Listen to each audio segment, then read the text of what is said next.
Welcome to the Lean Blog Podcast. Visit our website at www.leanblog.org. Now, here's your host, Mark Graban.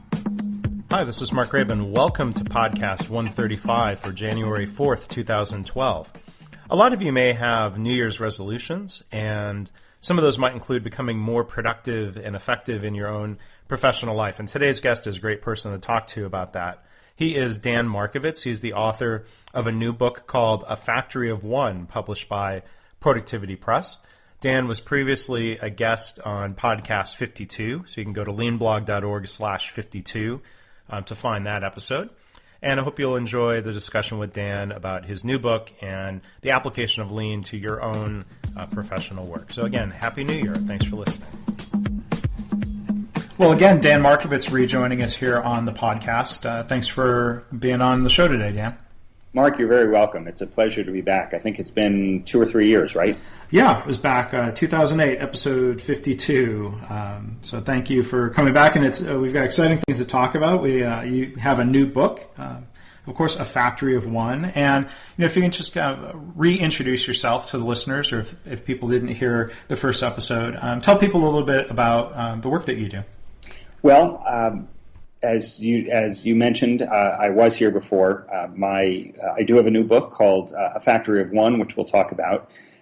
My focus is really in figuring out how to apply lean tools, lean concepts, and lean principles at the individual level.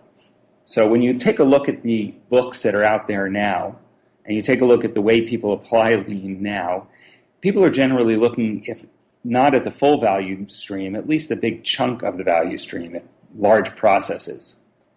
And my thought is, and what really fascinates me is, how can we bring those ideas down to the person who works within the stream? It's one thing to take waste out, or to improve efficiency, or to focus on value creating activities for the stream itself, but what about what the individual does? I see an awful lot of waste there. I see a lot of inefficiency there. I see a lot of frustration that occurs there. And I believe that there's a way to transfer the ideas that came from the shop floor to an individual office, an individual cube, an individual workspace. And so the book and the ideas here, to help set context, I mean, as opposed to being just a theoretical discussion, a lot of this is based off of consulting work that you do, if you want to kind of summarize what some of that work is. Yeah, that's exactly right. I suppose it's worth saying that the title of the book is really a metaphor for my whole approach, which is to say that an individual is a factory, just a factory of one. So whereas a Toyota factory will take inputs of steel and rubber and glass and turn out cars, you or any other knowledge worker takes inputs of data, of spreadsheets, of reports, of market research, and you do your magic, and out comes plans, media strategies, speeches, budgets, whatever it is that you're creating that your customer, internal or external, values. That makes you a factory. It's just that you're not making frozen waffles or toasters. You're making, you're making things that generally get printed out on paper or emailed around. And so this is based. It's very much the book really shows not only talks about the theory of it, but also the practice of it, which comes out of my experiences consulting. So if we're talking about flow, or if we're talking about visual management, or if we're talking about 5S, what does that mean? How do you actually apply it? How does it manifest itself if you were a chef, or if you were a pathologist in a hospital, or if you're an attorney? So I switch back and forth between the concept and the application as I go through the book. And so when you talk about the professional work, individual work, the analogy would be that the person is really kind of an information factory. You're processing, you have outputs. How do we make that work flow better for that professional? That's exactly right. That's you said it better than I did. Yeah. Now, I mean, thinking back to back to roots of TPS. If you go back to Shigeo Shingo talking about an operation. Let's see if I remember this terminology right. Sharp-eared listener will correct me if I'm wrong on this, but I think an operation is an individual machine where a process would be, I think what we would now call a value stream. Multiple operations in sequence, different machines, different stations in a cell, and I think we often look at optimizing the entire flow, but there's still, of course, applications of lean principles to the operation or the individual. We want to error-proof that operation. We want to do preventive maintenance and make sure that operation can contribute to the overall flow that we're then trying to optimize. Is that, do you think, a fair analogy when we bring it back to individuals and people? Absolutely. And it's really a mindset, isn't it, right? Because for so many years we've been dedicated, we've focused outside, we've looked out at the external and said, how do we optimize that? And to your point, what we really want to be able to do now, or what I think is valid and important to do, is to start turning that focus internally onto ourselves. How can I optimize the way I work within my environment? When you talk about application of lean principles to individual work, I mean, do you think the most receptive audience or areas where this is most helpful would be individuals, let's say, engineers who are working in a manufacturing company that is practicing lean management or lean principles, or is this something that people can find value from even, out of context of, let's say, if the organization doesn't do anything at all related to lean? I think that one of the nice things, if I'm patting myself on the back here, but one of the nice things about my approach is that you don't need permission to do this. You don't need top management support to do this. You don't need to have the company committed to a full-scale lean transformation. I gave a talk actually about 8 months ago or 7 months ago called Guerrilla Lean.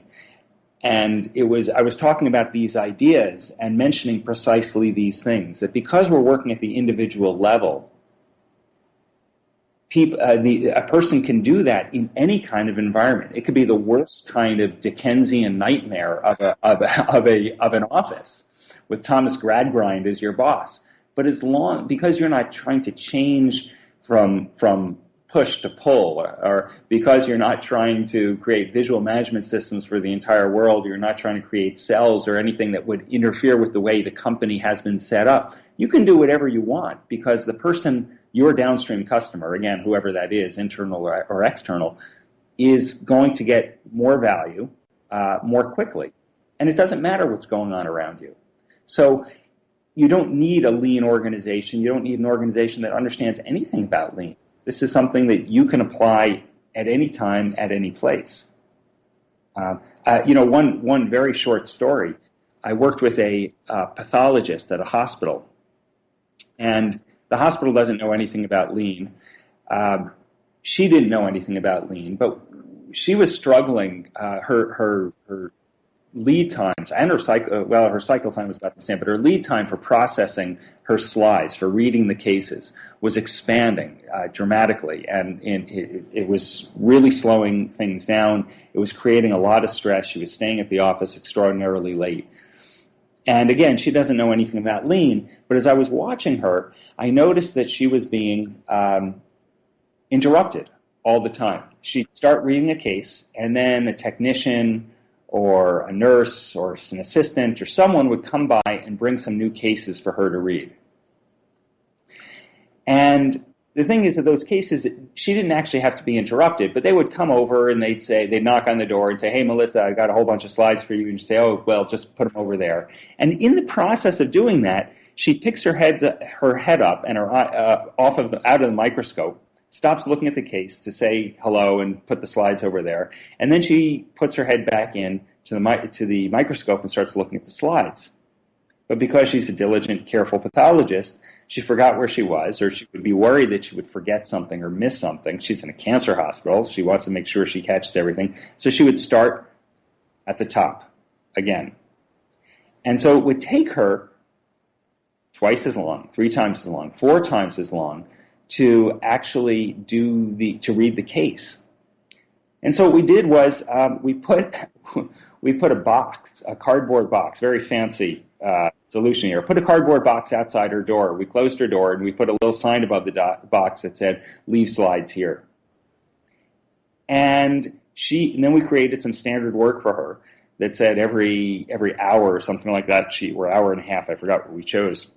She would go out there, essentially round, pick up a milk run. She'd pick up her new supplies, her new inputs, her new slides, and then she would put them into the queue and start reading them.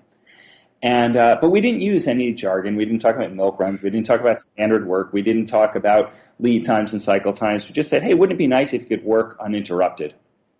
She said, "Yeah, God, it would be great." Okay. So what we ended up doing was using a whole bunch of lean ideas. She was pulling cases instead of having them pushed on her and so on. But we never talked about lean at all. Well, it sounds like that would be really helpful. And that sounds like that pathologist was in a situation where they could put something like that in and people respected it and didn't come in to interrupt. Yeah, actually, absolutely.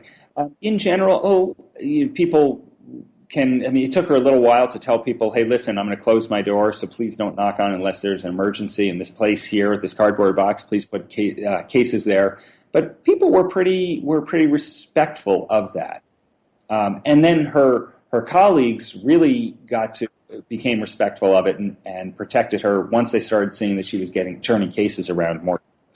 Yeah, so it didn't seem selfish or somehow sub-optimizing. People saw how making that improvement at the individual level improved the overall flow and what others were trying to accomplish, it seems. Exactly. And again, her department knows nothing about lean. They weren't engaged in any sort of lean transformation. This was just the very simple way of reducing non-value-added activity. And one of the other things you talk about in your book is the idea of pull signals and how that applies to individual work, daily reminders, other methods. Can you talk about that? And if you have an example for us about that, I think that would be interesting to hear about. Yeah, one of the things, Mark, that's really fascinating to me, and I have not fully worked through it, but it's this idea of information push versus information pull. We don't often think about information push and pull. We do think a lot about material push and pull in a process, but not so much information. And as I watch people, I see them often struggle. Things are being pushed on them, right? Your boss comes to you and says, "Here, do this," or a phone call comes in or an email comes in and says, "I need do this," and it doesn't have to be done right now. And then people have to figure out, well, when should they handle it? Where do they slot it into the various into their work days and work weeks? My thought is that you can create pull signals very simply one approach is to use a calendar. Everyone's got a calendar built into their computer and into their phones. And the idea of actually scheduling work so that at some point you make a plan of when you're going to be working on each particular item. Most knowledge workers in offices with, at a managerial, supervisory level, director level, they're supporting multiple value streams and they've got multiple projects going on with multiple time frames, and it's hard to keep that straight. The idea of actually scheduling work, that from 10 o'clock to 12 o'clock I'm going to be working on project A, and from 2 o'clock to 3:30 I'm going to be working on project B, I think then enables you to create pull signals so that you've planned out the proper flow of work that you're going to do. Your computer then tells you, your calendar tells you, okay, let's pull this into the queue now and start operating on it. So you don't actually have to think about what you're going to do. You don't have to think about when you're going to do it more than once. Once you set up that plan for what you're going to work on, then you're ready to go. Jim Benson, who's the founder of a company called Modus Cooperandi, and a website called Personal Kanban, has a slightly different approach that I think is also valid, which is the notion of creating a Kanban for individual work. The simplest form has 3 columns of a backlog, doing, and done. Each item that you're working on, each task, gets its own Post-it note and gets dumped into the backlog. And so you could have 20 or 30 or 40 or 50 of those things. And then you pull the work forward into the doing category, into the doing column. This gives you the opportunity to limit your work in process inventory to 3 or 4 or 5 things, whatever it happens to be. And then you march the Post-it notes off to the right. After you're done doing it, you move it into the done category. That's the simplest version. But once again, what this does, just as your calendar does, it enables you to see all your work. Instead of it being buried within emails and piles of paper on your desk, you've got Post-it notes that are visual representations of all these things, and you can pull them forward at the right time. I think there are advantages and disadvantages to using a Kanban versus a calendar, but either way, I think the concept of making your work visible that can be pulled forward at the appropriate time, I think there's a lot of value there. Well, and that idea of, that personal Kanban, the visual board, and the columns is very, very similar to the idea that I've borrowed and built upon from David Mann in his book, Creating Lean Culture, the idea of a visual idea board instead of the suggestion box. And, the board has 4 columns, but it's a similar idea of, a backlog of things we'd like to do. Here's what we're currently working on. Here's what's done. And, I know some people are using those boards with some of that Kanban discipline of saying, we're not going to start more work until we've completed something, to keep some of that work in process down. That's exactly right. And I think that's a really good analogy you've made, or a parallel you've drawn, because in David Mann's idea, the lean culture, it's taking those ideas and making them visible. And that's, I think, something that people in offices, knowledge workers, are always struggling with.